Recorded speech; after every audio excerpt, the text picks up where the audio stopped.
दोस्तों सब्सक्राइब करें और इस बेल आइकन को दबाएं और पाएं वीडियो सबसे पहले। मैं भारत को भारतीयता की मान्यता के आधार पर फिर से खड़ा करना चाहता हूं, उस काम में लगा हूं। कुछ लोग गुड़ खाइए, कुछ लोग काकवी खाइए, माने जिसको राब कहते हैं। जितना जाड़े का समय है ना, नवंबर दिसंबर जनवरी फरवरी तक राब भरपूर खा सकते हैं।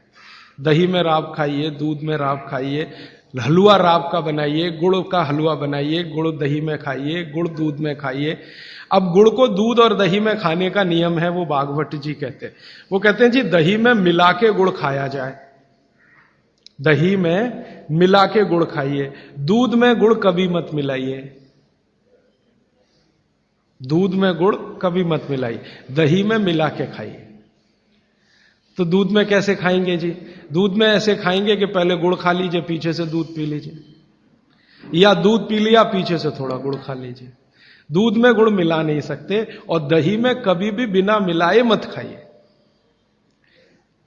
आप में से कोई बिहार वाले हैं ना, तो वहां पर एक बहुत बढ़िया व्यंजन मिलता है, उसका नाम है दही चूड़ा।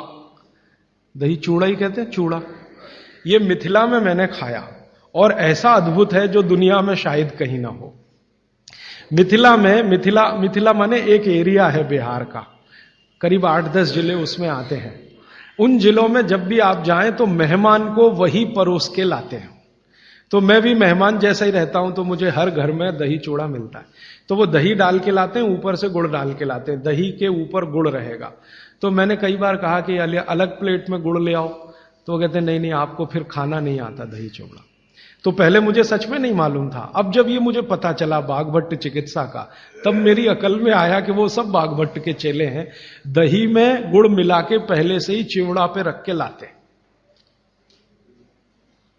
तो दही में गुड़ मिला के ही खाइए। अगर आप दही खा रहे हैं तो गुड़ मिला के ही खाइए।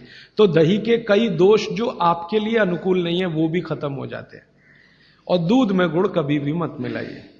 एक जगह तो वो ये कहते हैं कि दूध खाली पी लीजिए, गुड़ आगे पीछे खा लीजिए, वो ज्यादा बेहतर है। तो गुड़ खाइए, मेरा कहने का मतलब ये है। अब गुड़ के कितने प्रिपरेशन है हमारे घर में? गुड़ का तिल का प्रिपरेशन एक है, तिल पट्टी कहते हैं, गजक गजक। तो भरपूर गजक खाइए। क्यों खाइए जी? तिल है और गुड़ है। गुड़ में जो केमिकल है ऑर्गेनिक, तिल में लगभग वही सब है जो गुड़ में है। तिल भी क्षारीय है, गुड़ भी क्षारीय है, और दोनों क्षारीय चीजें खाएंगे तो पेट के अम्ल को बैलेंस करती रहेंगी। तो तिल गुड़ रोज खाइए, माने तिल की पट्टी बनाइए, गजक बनाइए, नहीं तो तिल का लड्डू बनाइए, गुड़ के साथ बनाइए। फिर इसी तरह से मूंगफली है, मूंगफली भी क्षारीय